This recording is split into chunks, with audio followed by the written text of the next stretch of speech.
Welcome back to the Military Breakdown Podcast. Today we're diving deep into a pretty significant development in the Indo-Pacific. Yeah, this is a big one. The United States is giving the green light to a potential sale of F-16 fighter jets to the Philippines. Huge deal. And we're talking about a lot of fighter jets. This isn't just a handful. No, not at all. This is a deal that could be worth over $5.5 billion. $5.58 billion to be exact. Wow.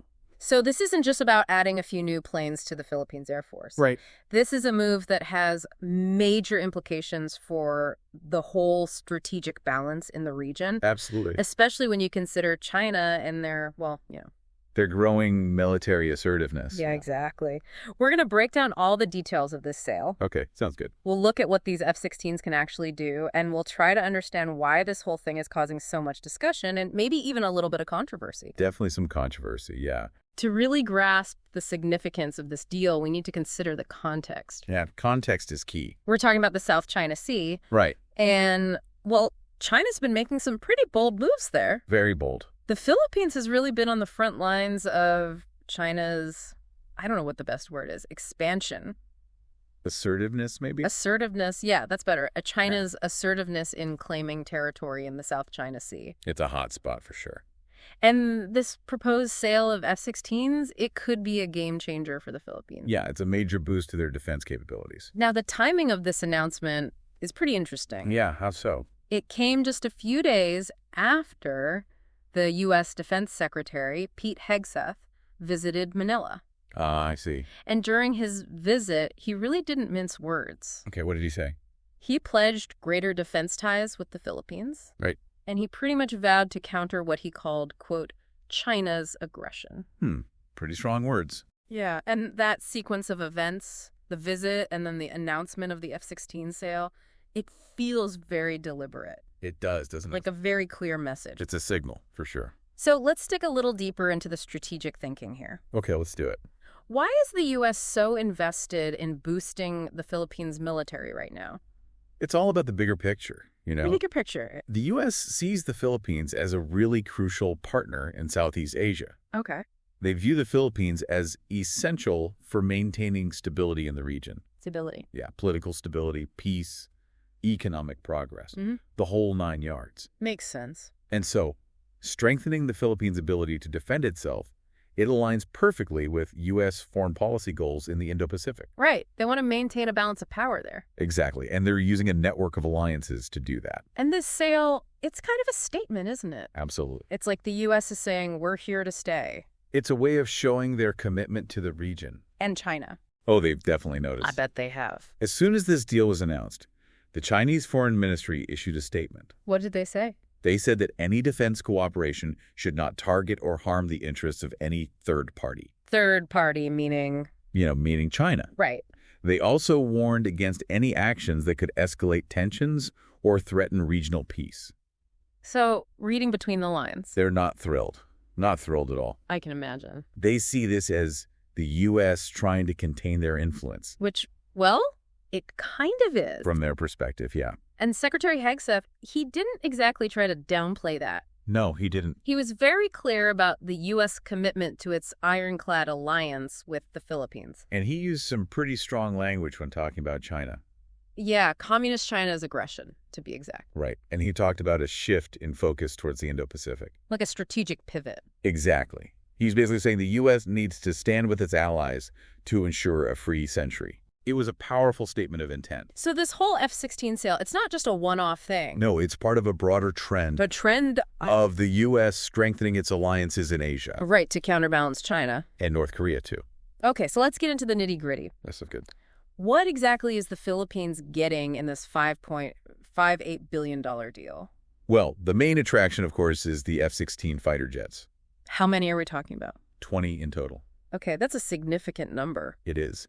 16 of them are F-16C Block 7072 single-seat jets. And the rest? And the other 4 are F-16B Block 7072 dual-seat jets. Dual-seat? What are those for? Those are mainly used for training.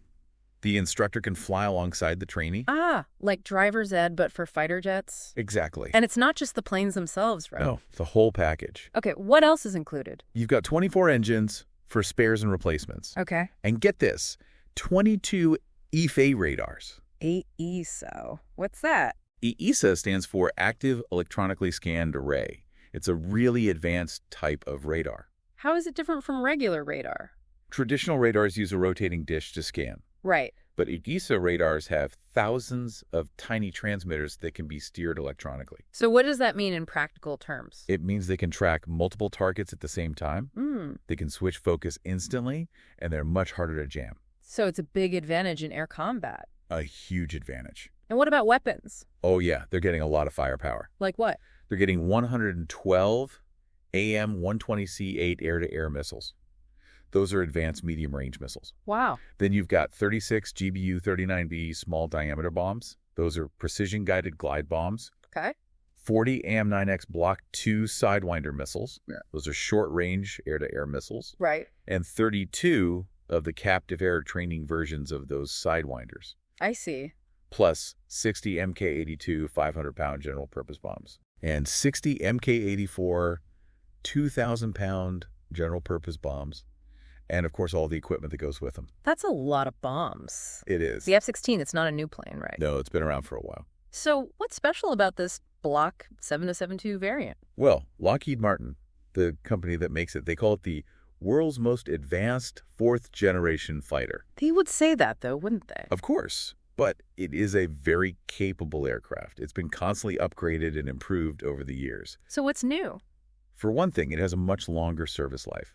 It can fly for over 12,000 hours. So these planes are built to last. They are. How does it compare to what the Philippines is currently using? They're currently flying FA-50s. How do the F-16s stack up against those? Well, for starters, the F-16 is significantly faster. How much faster? It can go over 1,500 miles per hour. Okay. The FA-50, it's not even close. And speed matters, right? It does, especially in air combat. It gives you more options, more flexibility. The F-16 has a more powerful engine, better aerodynamics, So, more maneuverable. much more maneuverable, and it can carry a much heavier payload. So, more weapons, more fuel. Exactly. What specific missions will these F-16s enable the Philippines to perform? They'll be able to do a lot. Yes. The Defense Security Cooperation Agency says these F-16s will significantly enhance the Philippines' ability to conduct maritime domain awareness. What does that mean exactly? Basically, it means being able to keep an eye on what's happening at sea, Okay. tracking ships, identifying potential threats. And that's crucial in the South China Sea, right? Absolutely. Okay, what else? They'll also be much better at providing close air support for ground forces. So helping troops on the ground. Exactly. Providing air cover, attacking enemy positions. And what about air-to-air combat? They'll be able to hold their own. They'll have much better capabilities for suppression of enemy air defenses, what we call C. Yeah, suppression of enemy air defenses. Basically means taking out enemy radar and missile systems. So clearing the skies for friendly aircraft? Exactly.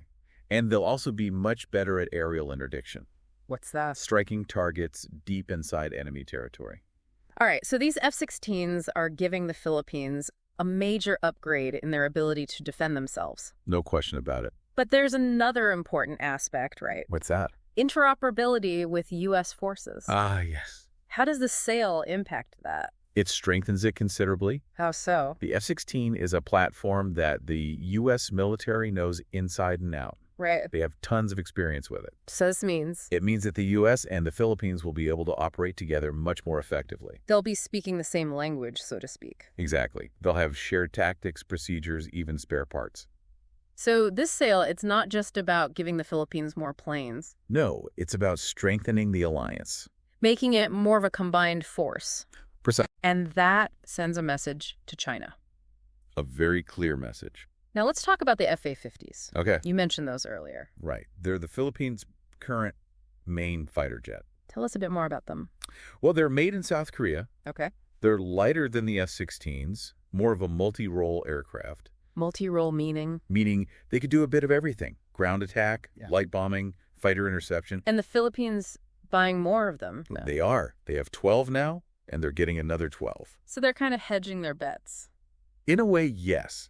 They're strengthening their immediate air defense capabilities with the FA-50s. Right. But they're also investing in a more powerful, more advanced platform with the F-16s. So it's a two-pronged approach. Exactly. Tell me more about the FA-50. How does it compare to the F-16?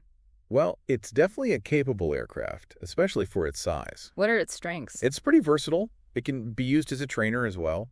So pilots can train on it before moving up to the F-16? Exactly. And it's been upgraded quite a bit. What kind of upgrades? It's got a faster rate of climb, better avionics, longer range. And it has a pretty decent radar system. It does. It's an Israeli-made pulse Doppler radar. But it's still not in the same league as the F-16, right? No, not really. The F-16 is just a much more advanced, more capable aircraft. And how does the F-A-50 compare to what China is flying? It's not quite as sophisticated as, say, China's J-10 or JF-17 fighters. Those are their top-of-the-line jets. Exactly. Those have more advanced radar systems, more powerful missiles. But the F-A-50 is more affordable, right? Yes, much more affordable. So it's a good option for the Philippines to quickly enhance their air defenses. Exactly. They can get a lot of capability without breaking the bank. I also read that there are some pretty interesting future developments in the works for the F-A-50. Oh yeah, I've heard about that. They're working on an artificial intelligence pilot system. AI pilots. That's wild. It is. It could mean that the F-A-50 could eventually fly itself in combat. That's pretty far out there. It is. And it shows that the Philippines is thinking long-term. They're not just modernizing their air force. They're trying to stay ahead of the curve. They're embracing cutting-edge technology. Absolutely. So let's bring it back to China. Go away. This F-16 sale to the Philippines. Yeah. What are the biggest implications for them? I think it's safe to say they're not happy about it. No, I don't think so either. It directly addresses one of their main concerns. Which is? The growing military presence of the U.S. in their backyard. In the South China Sea. Exactly. So these F-16s, they're more than just a symbolic gesture. Oh yeah, they're a very real capability upgrade for the Philippines. And that's going to worry China. It has to. What specifically will they be concerned about? Well, for one thing, the F-16's radar. The AESA radar. Exactly. It's going to give the Philippines a much clearer picture of what's happening in the South China Sea. So they'll be able to track Chinese ships and planes much more effectively. Yes, and the F-16's missiles. The AAM-120C8s. Those are a serious threat. They have a long range, they're very accurate. So the Philippines will have a much greater ability to defend their airspace. And to deter any aggressive actions by China. And then there's the interoperability with U.S. forces. Right. The F-16s will make that even stronger. No question about it. It's a force multiplier. So this sale, it's a real game changer in the region. It is. It shows the U.S. commitment to the Philippines. And its determination to counter China's growing influence. And it significantly boosts the Philippines' own ability to defend its interests. Absolutely. This is a development that's going to have ripple effects for years to come. I think so, too. It's a major shift in the strategic landscape of the Indo-Pacific. Well, this has been a fascinating deep dive into a very complex issue. It has. Thank you for joining us and for sharing your insights. It's been my pleasure. And for our listeners, if you'd like to share your thoughts on this development, please leave a comment below. Yeah, we'd love to hear what you think. And if you found this breakdown helpful, be sure to share it with others who might be interested. Absolutely. The more people understand these issues, the better. And to stay up to date on all the latest military developments, be sure to subscribe to the Military Breakdown Podcast. We cover a wide range of topics, from global conflicts to emerging technologies. And we have a whole archive of episodes available for you to explore. So check those out if you want to learn more about the world of defense and international strategy. Thanks for listening, and we'll see you next time.